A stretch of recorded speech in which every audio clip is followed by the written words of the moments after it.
Hello and welcome to For Real. It's Wednesday, so that means it's time for this week's news Moto.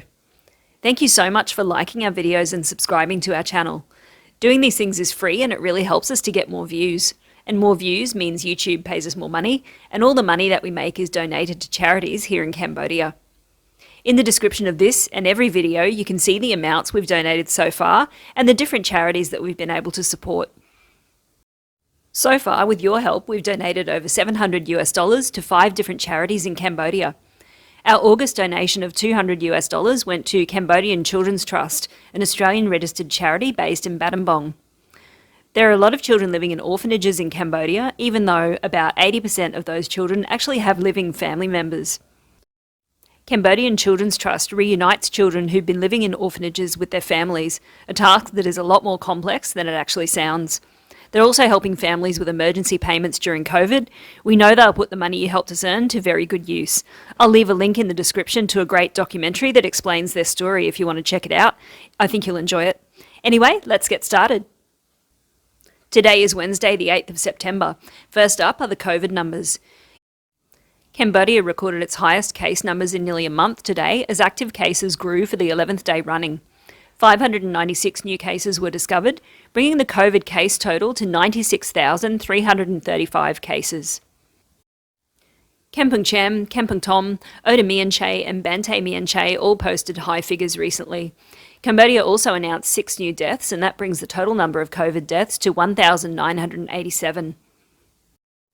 The increase is to be expected due to the relaxing of restrictions and the steady rise in Delta numbers.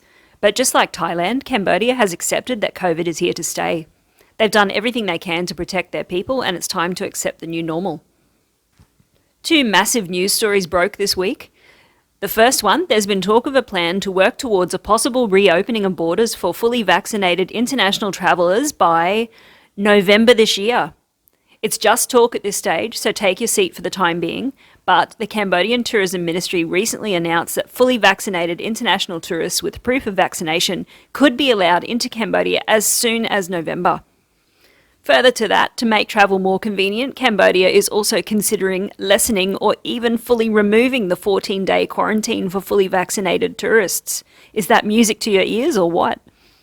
Of course, you'd need a negative COVID test 72 hours before travel and another negative test upon arrival. The stars are beginning to align, my friends. Cambodia is currently the second most vaccinated country in Southeast Asia after Singapore. The percentage of people for the entire population who have been vaccinated with at least 1 dose now stands at 70.8%.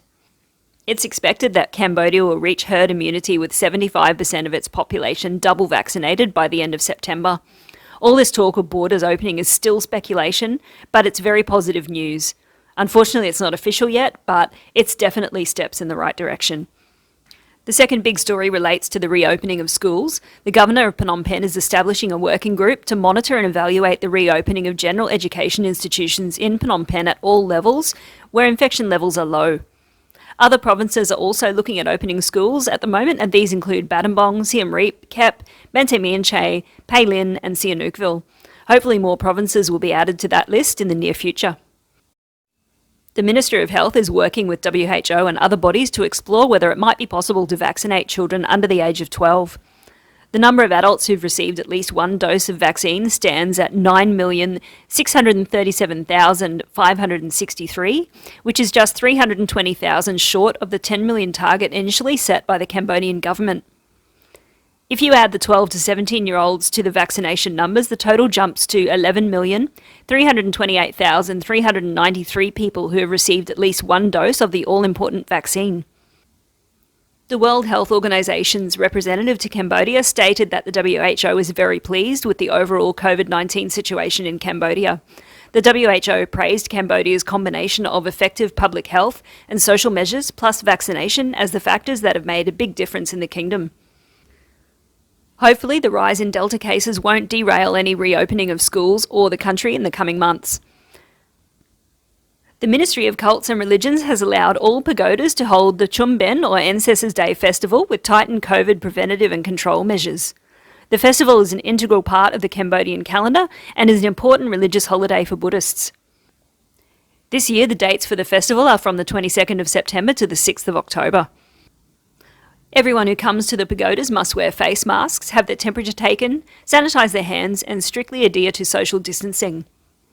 Chum Ben Festival is a time when Cambodians commemorate their ancestors.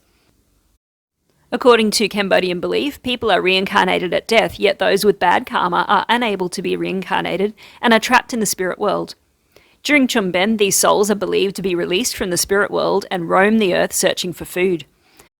Cambodians bring offerings of food to the pagodas because they do not want the spirits of their dead relatives to seek offerings in vain. The spirits are said to be very thin in appearance, with tiny pinhole mouths that stop them from being able to eat enough food, and that's why they're always wandering around hungry. Pagodas are usually crowded with people taking their turn to hand over food offerings to Buddhist monks who help pass them on to their deceased relatives. From safety at pagodas to safety in the countryside. The CMAC has cleared 64,562,539 square metres of minefields over the past 7 months. Director General Heng Ratna said this represents 98.6% of the target for this year.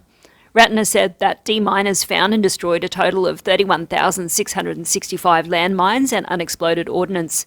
This is outstanding work. It will save countless lives and also open up additional land for safe farming. Now we've got some updates from previous stories.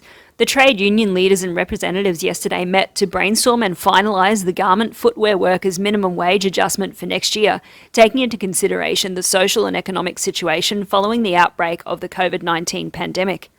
It is understood that the proposed figure to start the minimum wage negotiation was $214.20, and that's the salary for 1 month.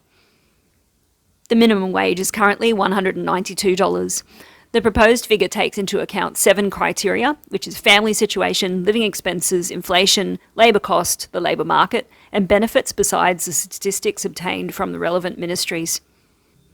Moving on to some crime. A man was arrested for severely injuring his brother-in-law by striking him in the head with a rod and a sickle. The Provincial Bureau of Serious Crime sent a man to court for severely injuring his brother-in-law. The altercation occurred in Battambang Province's Songkhla district. The police inspector reported that the suspect was a 25-year-old male. He's the younger brother-in-law of the victim. The victim was identified as a 42-year-old male who is from the same place as the suspect. The suspect assaulted his brother-in-law after assuming that the victim wanted to divorce his wife. I can see why he wanted to leave that family. Moving on, a thief was killed by a security guard who also sustained serious injuries at a gas station in central Phnom Penh after he attempted to rob the location. The incident happened at around 4 a.m. at the Depot Teller gas station on Street 217. The thief entered the gas station office and attempted to steal items when he was apprehended by the guard. A scuffle ensued, during the course of which the thief produced a knife, but the security guard managed to stab the thief in the throat. Bloody hell, that would have been terrifying. The security guard also received serious injuries in the fight. The 40-year-old thief then attempted to flee but collapsed and died after running for 100 yards to the courtyard of Koi Coffee. The 60-year-old security guard is now being treated in hospital. One of Phnom Penh's most iconic LGBT venues was raided last night for breaking government rules on gatherings of above 15 people. At around 11:50 p.m, joint forces of the Duon Pen District Unity Command cracked down on the Blue Chili Bar on Street 178. There had been reports of excessive dancing and partying at the venue. I bet the excessive dancing was exceptionally well choreographed. The authorities arrested around 50 individuals, including several foreign nationals, and took them to the district hall to be tested for COVID. They will also face legal action. The move came as part of a crackdown on local businesses, including KTV clubs, bars, discos, beer gardens and massage parlours in the Riverside area, which have been regularly flouting government guidelines. Here's an only in Cambodia story. Police have instituted a new crackdown on drivers who persist in driving the wrong way around Phnom Penh's Independence Monument. Authorities say that reverse drivers continue in their incorrect road use every day, despite authorities deploying forces to intercept them day and night. A campaign ran last night from 7 a.m. to 10 p.m. to stop motorbikes and cars driving in the opposite direction of the traffic at the roundabout around the Independence Monument. The report says that the campaign netted at least one back-to-front driver whose vehicle was then confiscated. I'm unsure what a back-to-front driver is, and netting one driver hardly seems like a major crackdown.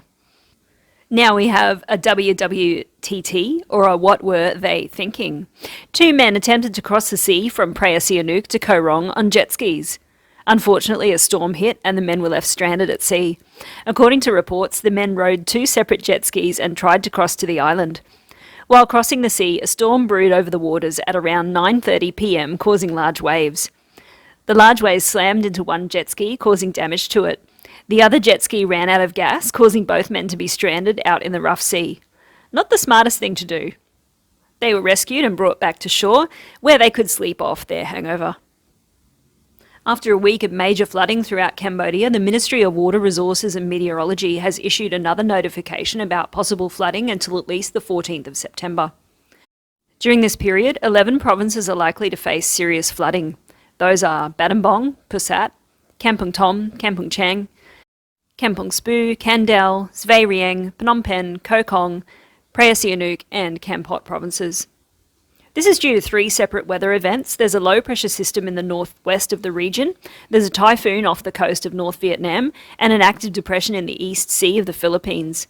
These factors will cause more heavy rain and widespread flooding for up to 2 weeks. The rain and flooding has slowed domestic tourism. The first weekend of September saw 51,042 people travelling to resorts and cities, according to the tourism minister. That's 27% lower than the first week in July.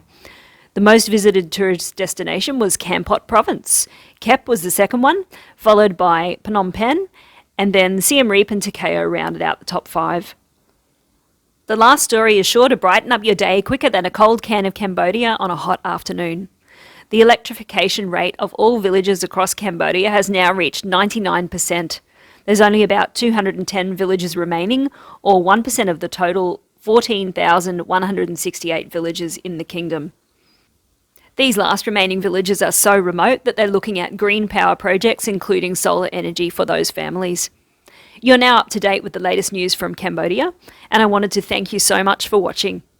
It's been our pleasure to have you here. We hope you've enjoyed this edition of the News Moto. We hope you'll have a look at the stories in the description and comments section of this video. Check out the links to the other people that we are following around Cambodia and elsewhere. And let's hope that we have some more concrete information about the reopening of Cambodia very, very soon.